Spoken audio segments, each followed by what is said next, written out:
Welcome to Donmar TV News Channel. Okay, magandang hapon sa inyong lahat. It's 12:30 in the afternoon here in the Philippines. Magandang umaga, magandang hapon, magandang gabi sa lahat ng mga heroes natin dyan, ng mga OFWs from different places in the world, di ba? So shout out sa inyong lahat, mga OFWs, and also sa mga audience ko dito sa Pilipinas na laging nanonood. Shout out rin sa inyong lahat. Okay. Meron nga tayong pag-uusapan na ito ay bahagi sa ating vlog kahapon. Ito nga ay tungkol sa merong nag-forge sa pirma ng ating Pangulo na hindi natin nagugustuhan ito. No? I-update ko kayo kung ano ang mga kaganapan, mga updates tungkol dito as promised yesterday, no? So, yan nga, itong si Presidente Bongbong Marcos ay nag-order na agad-agarang investigasyon, no? Paiimbestigahan niya itong pangyayari ito. Bakit ito nakalusot? Okay?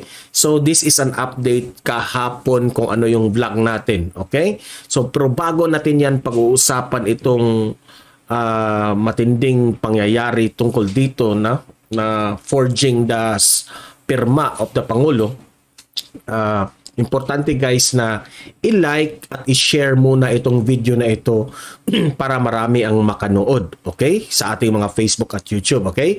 Sabay-sabay tayong mag-like and share. Ready? 1, 2, 3, go! Okay? Naka-like and share na ba lahat? Okay? Sigurado na yan? And also, sa Facebook at sa YouTube natin, i-follow at i-subscribe itong channel na ito, Donmar TV. Okay? Sabay-sabay tayong mag-follow and subscribe sa ating YouTube and Facebook. 1, 2, 3, go!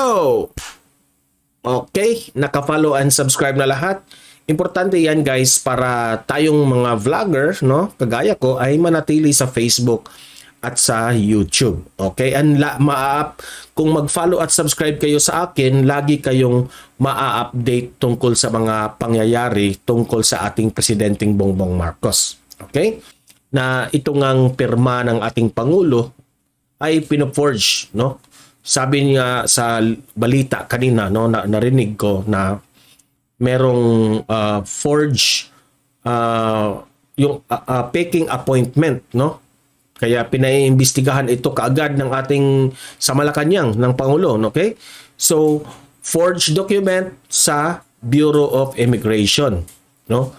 Nakasaad doon na ang peke na appointment na yun ay nakalagay yung pangalan ni Attorney Abraham Espejo Jr., which is our next Commissioner of Bureau of Immigration, na nakasaad doon na meron daw siyang appointment kay Presidente Bongbong Marcos, no? Peking appointment paper nga ito. Okay? So, ang sabi ng balita, no, as what Trixie Angeles also updated as kahapon, no, na umabot na ito sa NBI, sa CIDG, no, inimbestigahan na at umabot rin ito sa PNP. No, sa PNP naman, sabi ng PNP, tukoy na raw nila yung kung sino ang may gawa nito. No, ang sa akin lang, sana naman itong PNP or NBI, no, yung mga investigation niyo diyan kung sino yung para sa akin ay kung sino yung agency o sino yung departamento na tutulong dito, kung sino ang may kasalanan dito, dapat pangalanan nyo, no? Para naman ito sa taong bayan, kasi puro na lang tayo investigation, walang nagawa, wala tayong nakikita na may nakukulong. No, this is a serious crime, no, nang ginawa nila ng Pangulo. Talagang inaabuso nila ang kabutihan ng Pangulo.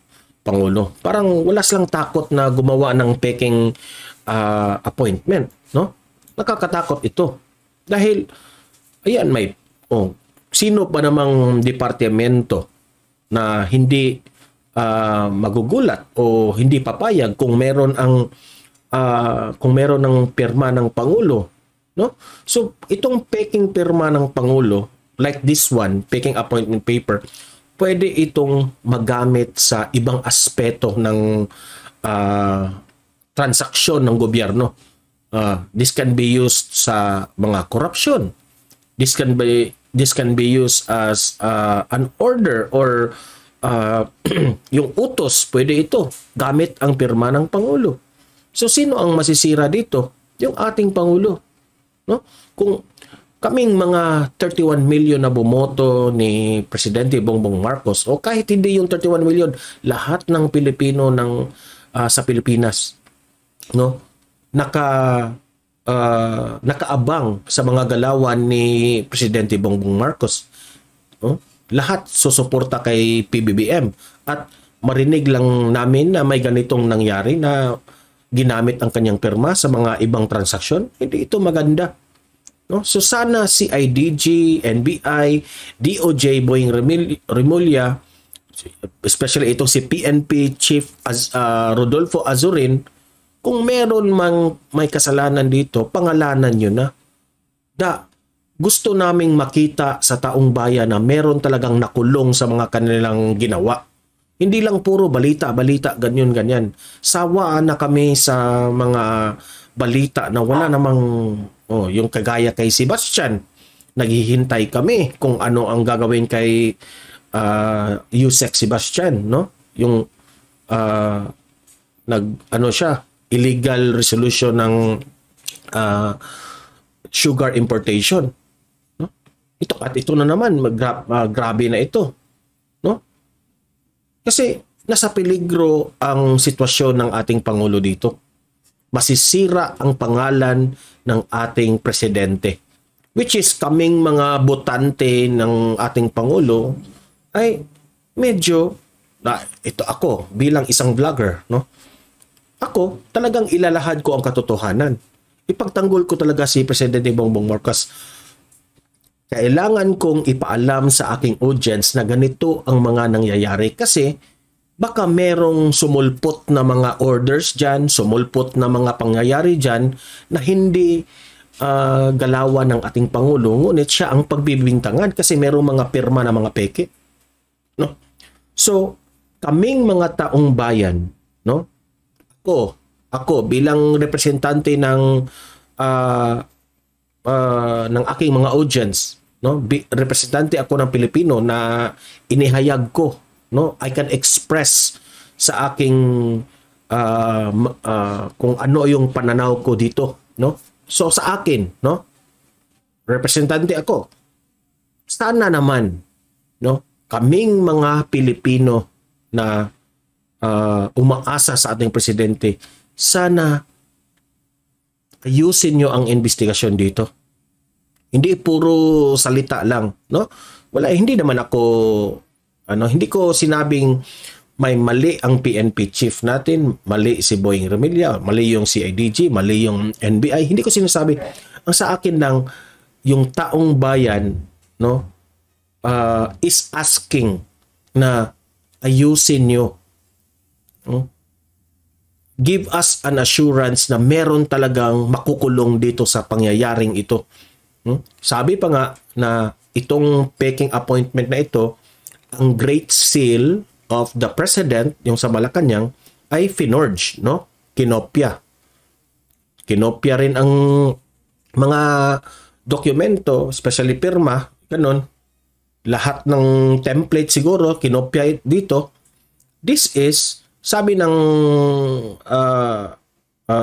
spokesperson ng DOJ, sabi niya na reclusion temporal raw itong pwedeng ihahatol sa kung sino mang may kasalanan. Okay? So, yung reclusion temporal, ibig sabihin, that's 20 years in prison. Now, gusto naming wag niyong itago ang pangalan kung sino ang may kasalanan dito. No, kung meron kasi sabi niyo may tukoy na ninyo, pangalanan niyo na. Ang taong bayan ay naghihintay na dito. Na talagang parusahan yung may kasalanan. Okay? Hindi na maganda ang ganitong style na malulusutan lang pala ang palasyo, especially kagaya nito, no? Buti nga ay nalaman ito ng presidente, nagbigay ng order, no? Huwag masyadong mahina, pabilisan ang mga investigation tungkol dito. Naghihintay ang taong bayan. Okay?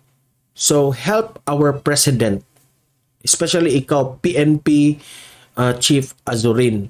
No, alam naman natin na tumataas yung crime rate. Sana hindi ka pa yung suggestion ko lang ito, ha, hindi ako nagmamagaling. PNP Chief Azurin, wag kang magalit sa akin. Yung taong bayan is asking na stricto tayo, no? Wag tayo puros pahina-hina yung galaw natin. Dapat stricto tayo. Dahil hindi tayo strict when it comes to this crime, no? Hindi pwedeng sasabihin mo na kayong mga estudyante dyan, mag-ingat kayo, uuwi kayo ng maaga. Hindi pwedeng ganun. Dapat sabihin mo, kayong mga kriminal dyan, watch out kayo sa akin. Dapat ganyan. Dapat ang kriminal ang matakot sa inyo.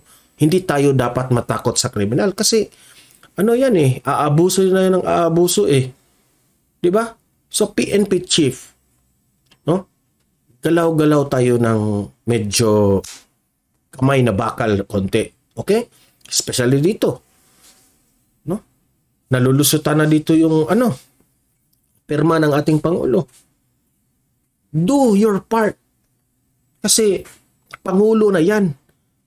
Highest official ng ating Pilipinas yan. Okay? Peligro na yan. So dapat galaw-galaw na tayo. Hindi na pahina-hina dyan. Okay? So kayong mga audience ko dito, importante na mag-komentaryo kayo, mag-comment, mag-react kayo dito. Libre lang namang mag-comment, mag-react, di ba? Mag-comment, mag-react kayo kung ano ang suggestion nyo tungkol dito ngayon. Okay? May investigation na nga, ngunit hindi pa na pinangalanan kung sino yung may kasalanan, na obvious naman na maling-mali talaga yung ginawa. Okay? So, huwag niyong i-blind ang mga taong bayan. Okay? Pangalanan niyo na kung sino ang may kasalanan dyan. Klaruhin niyo sa media. Okay? Suggestion lang yan bilang representante ng mamamayang Pilipino. Okay? Mag-comment, mag-react, mag-suggest kayo kung para mabasa nila, kung maaabot ito sa mga officials, itong vlog natin, mababasa nila ang suggestions natin tungkol sa issue na ito. Okay? Mag-comment, mag-react, babasahin natin yan. Okay?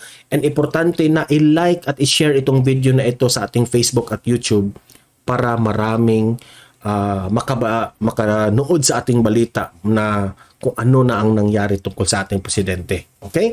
Like and share. And also, follow and subscribe to Donmar TV sa Facebook at sa YouTube para lagi kayong updated tungkol sa issue na ito. Okay? So guys, ako bilang vlogger, patuloy kong ipaglaban itong ating presidente, Bongbong Marcos, sa ating mga research, sa ating mga vlogs, and also sa ating Vice Presidente na si Inday Sara Duterte. Okay? Patuloy nating subaybayan ang mga galawang pampolitiko na ito. Okay? So guys, see you in my next video. I will be keep updating with you all of this, no? At yung kumakain dyan, shout out sa inyo. Kain lang kayo ng kain while nanonood sa aking vlog. Okay, so see you in my next video. Mahalin natin ang Pilipinas and God bless everyone.